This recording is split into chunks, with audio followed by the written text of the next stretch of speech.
Hello everybody, welcome to another very quick video. Now, find ourselves today down on Spurn Point. Now we're not doing the full trek down to the lighthouses, but we're going to head down to the midsection where the groins are, and hopefully we'll see a few waves coming through. Because what I want to talk about today is the fact that something I've noticed, and you may have noticed actually over the last couple of years since I started using the Mark 4/3 system, I no longer use a tripod most of the time. And basically just want to sort of talk you through what my reasons are, and really sort of how shooting with Mark 4/3 has meant that using a tripod really now is something that I sort of kind of reserve for sort of deep night shoots, astro, something where I'm pushing something sort of more than about 45 seconds of a shot, and I need to make sure that things are sort of completely stationary. So a little bit of a wander, head down onto the beach, see what the sea's doing. Hopefully it'll not be too bad. We're sort of mid-tide at the moment, so it's just sort of part way through going out, so it should be fairly safe down there. And hopefully we'll be able to get something with the waves, and I'll talk through some of the features that I use and how really this has helped me sort of break free of the tripod. I mean, I go out with much lighter weight and a lot less kit just bolted to my back if I'm doing a hike. So let's get a bit of a wander, and hopefully something will come out.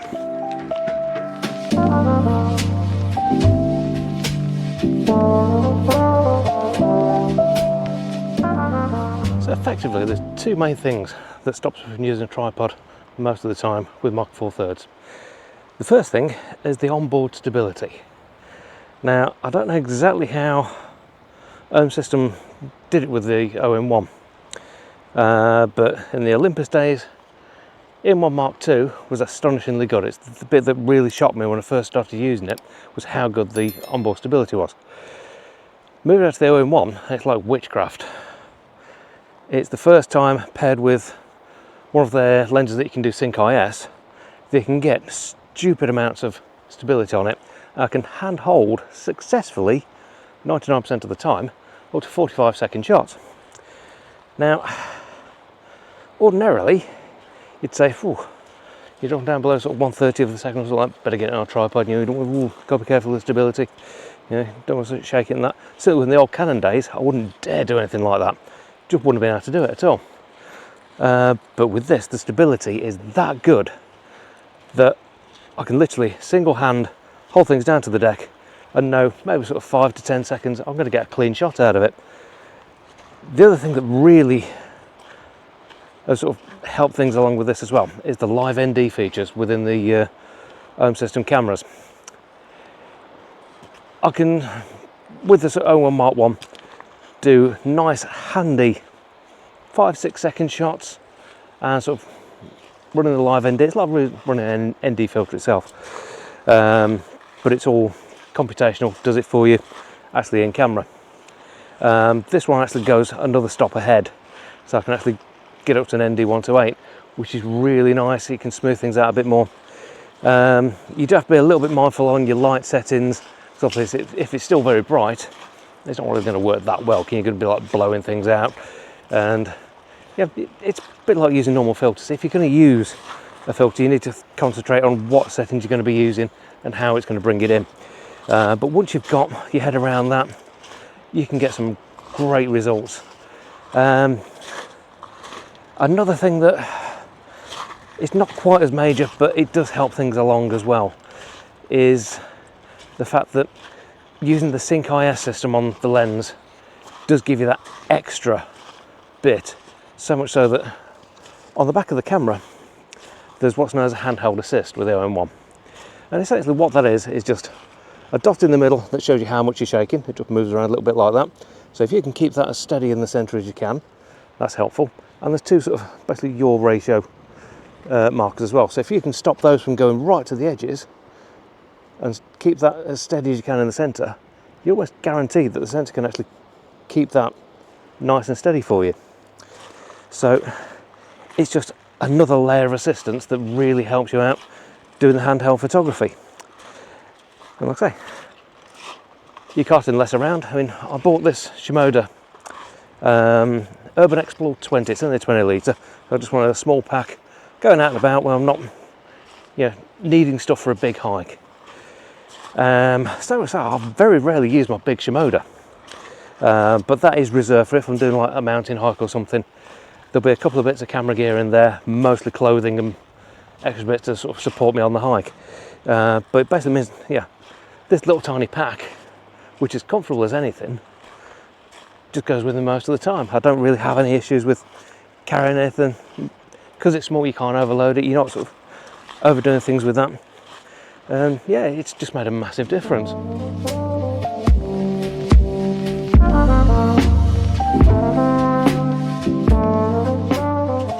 So in light of doing things handheld and basically trying to sort of give you a little bit of an idea what you can do with it, all the shots I'm going to put up today are going to be shot handheld using live ND. I'm going to have an experiment a little bit further down by dropping on an actual ND filter as well, just to see how far I can push it, but that might or might not work. It just depends how things are. Thankfully it's not massively windy today for a change, so you've not got that to fight against.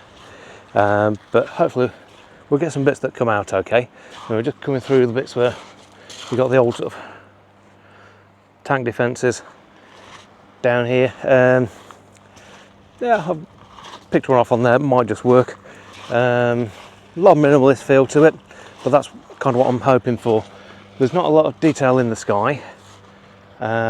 Essentially there's almost a bit of a haze out across the horizon, which is essentially what I'm looking for, and hopefully means I can get something half decent that's going to sort of work fairly well. But I'll stick the shot up I've just taken now, so let me know what you think in the comments.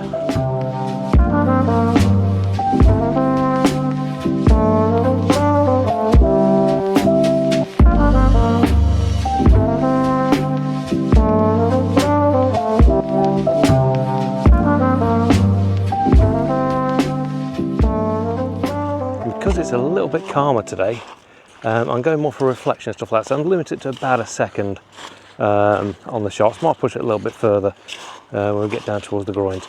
Main reason being, I'm going to gain nothing by actually adding time to those sort of conditions. If you just look out there, it's still, there's not really a lot going on. If there's big crashing waves, yeah, you can sort of bump them up, get 5-10 seconds out of it and really sort of play with it.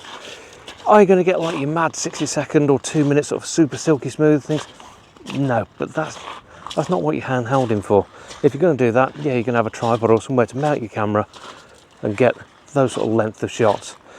This is more, you want to come out, it gives you an option to do some long exposure, and you're not worried about, you know, if you've got the right kit or stuff like that.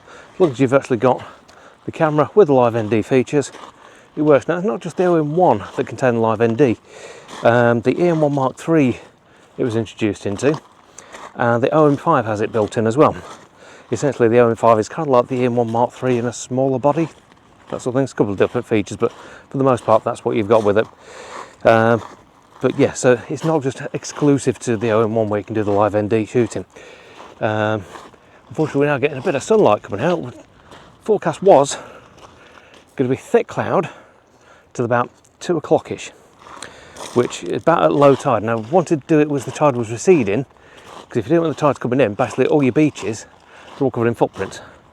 As it's going out, you've got more chance of getting sort of a smooth beach effect and people haven't just wandered over it.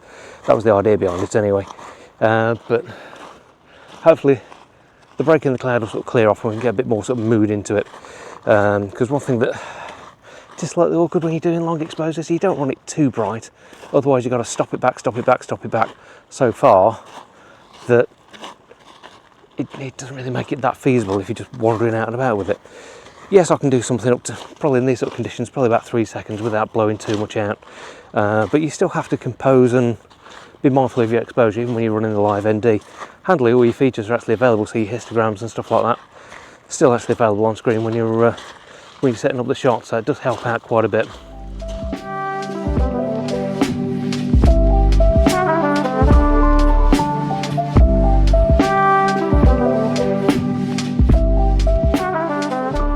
Another quick tip when you are shooting handheld is try and stabilise yourself as much as you can. So if you're standing still, try and sort of get the wind side on so it's not just buffeting either straight at you or sort of from behind you. If you can spread your legs about shoulder width, that'll help out a bit. Don't sort of crouch down or anything like that, because that just makes you slightly more unstable. And try and get as many contact points as you can with the camera to your body. So always hold it with the grip, I'll hold the lens, I'll try and keep it up to my eye. Now, sometimes that doesn't always happen because I'm sort of hanging the camera down low and stuff like that to take a shot. But if I'm doing anything longer than about a second, that's what I'll try and do. Also helps to regulate your breathing. Tend to find sort of, before I take the shot, I'll just concentrate, just like calm breathing down, so you just reduce any chance of shaking because you're out of breath or anything like that. So if you hike somewhere, you're out of breath, don't try it, it just won't work. Let your breathing calm down a bit and just relax for a couple of minutes. Once you've got yourself set up, go for a shot. Now, I've got this set up for the live view to actually sort of show me what it looks like when the live ND is running. You don't have to have that, but I find it easier to actually sort of visualize exactly how it's going to drift off and what the final image is going to look like. That can be a slight pain to your focusing, but basically if you half press the shutter, it'll reset the filter. So basically if you sort of point it somewhere, just half press the shutter, it'll show you what's actually behind it before it starts layering up the ND filter. And you can sort of adjust your focus point, get focused in, and you know you're about set, ready for your composition. Once you've got that, snap away. And the key to it is experiment. Start off slower and work up until you're at a point where you're happy to say, right, okay, yeah, I can do this sort of 15-second shot or 10-second shot. Yeah, practice is key. The more you do it, the easier it becomes and the better you'll get at it. So definitely always say, best thing to actually sort of make into a better photographer is do it more. And it's definitely true. I mean, I've come along, well, yeah, I've been photographing for the last sort of 30 odd years, but yeah, certainly in the digital era, the more I've done, the better I've got. And yeah, I'm a great advocate for that. Get out there, get shooting. Yeah, it's fine reading a book, but reading a book won't give you what you need to actually get out there and get the shots.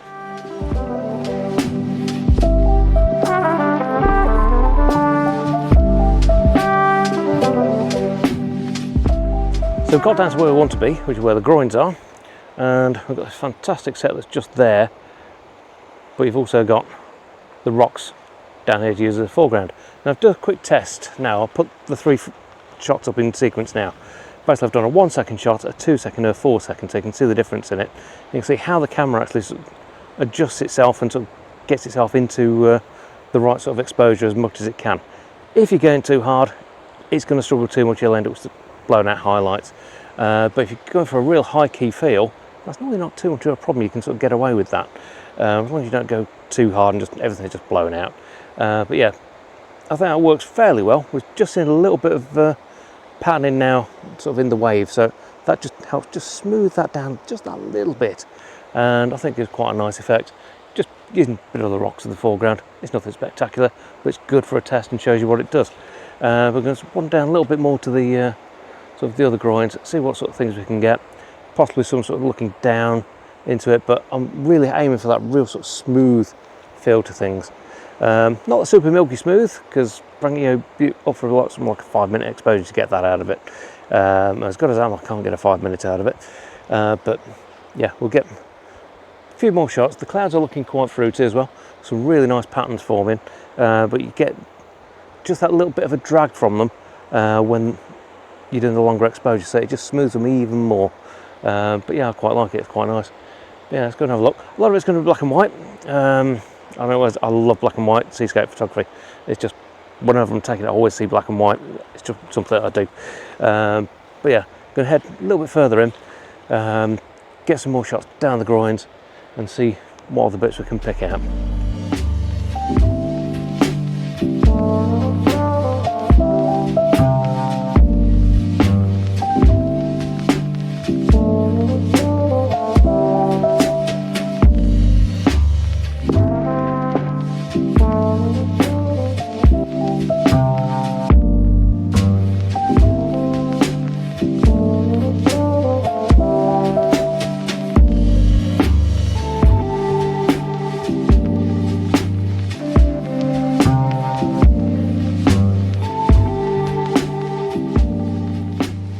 Now, one limitation you have to keep in mind, which is the same with any long exposure photography, So you've got stuff like this that's moving slightly in the wind. Essentially what's going to happen is it'll just blur. There's nothing you do about it. The longer your exposure, the more it'll blur. If you give it long enough, it'll just disappear. You won't see it at all. But that, although it'd make a lovely sort of foreground interest, it's blowing around a little bit too much to do it. If you're doing a single shot, yeah, not too much of a problem. But long exposure, yeah, it's not going to work. So your mindset has to stick with the same as if you're doing regular long exposure with filters. It still works the same. You've got to think about movement in the scene. Is it going to blend out? Is it going to cause you a problem with your composition? Once you've figured that out, it's not much of a problem. Another tip as well, if you're not comfortable actually sort of composing with the Live ND on, I've actually got the Live ND set onto a function button on the lens. So basically you can do your composition, get everything set up, get everything focused, hit the function button, then it's enabled, you can take your shot. Sometimes makes it a little bit easier to actually sort of get your composition set up when you're not sort of seeing everything being laid up and sort of long exposure in camera. So it's another little tip that you might find useful.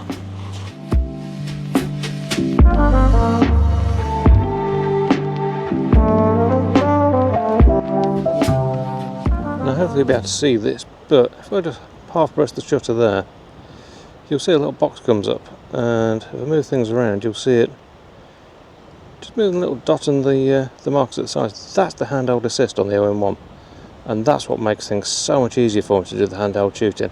As long as I'm keeping those as stable as I possibly can.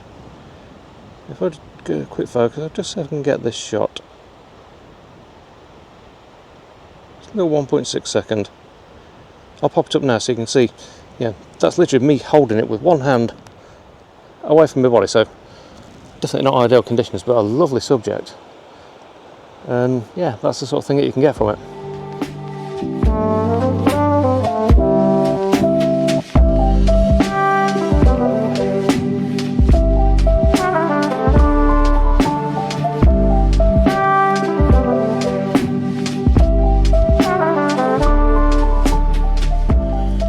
So there we go. Hopefully that's given you a little bit of an insight as to why I never bother really taking a tripod anymore unless there's a specific need. Like I say, Astro, you will need a tripod. Stupidly long exposures, more than a minute, you're going to need a tripod. Stuff like that, no brainer, you need the tripod regardless. But for general sort of out and about stuff like this, when you just want to smooth things out a bit, get a bit longer exposure than you're normally wanting to, there's no need. Certainly for general landscape stuff, I never bother with a tripod at all anymore. The stability is astounding. The lens that I use is astounding. There's just no need. But I'm going to pop a few more images up now. Maybe 2 minutes, just a few bits and bobs we've sort of dotted around. See if you can spot the one that I've actually experimented a bit and actually put a variable ND filter on with the Live Grad. See if you can spot which one that is. But from quite a nice Spurn Point for a change, and because normally it's blowing a gale down here. We'll leave it here, and if you've liked the video, please do give us a big thumbs up, and if you liked it a lot, hit the subscribe button. You'll see more from me every week. But we'll leave it there for now. Go and get a few more shots in. So thanks for watching. We'll see you again next time. Take care.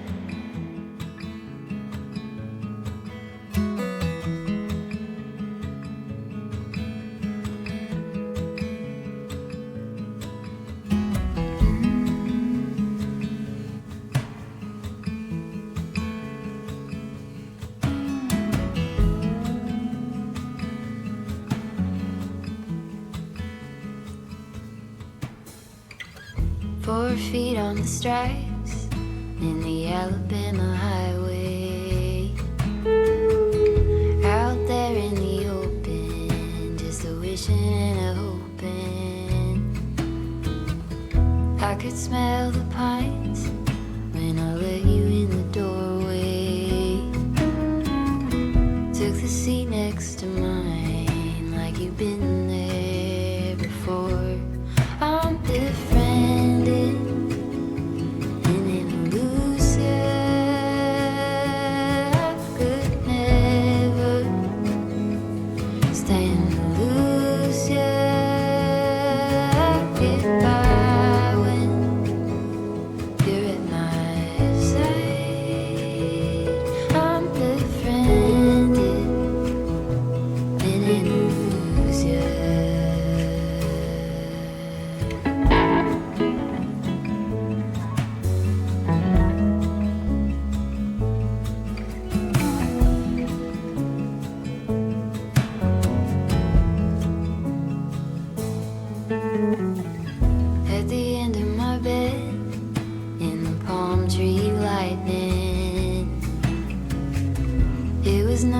when you did.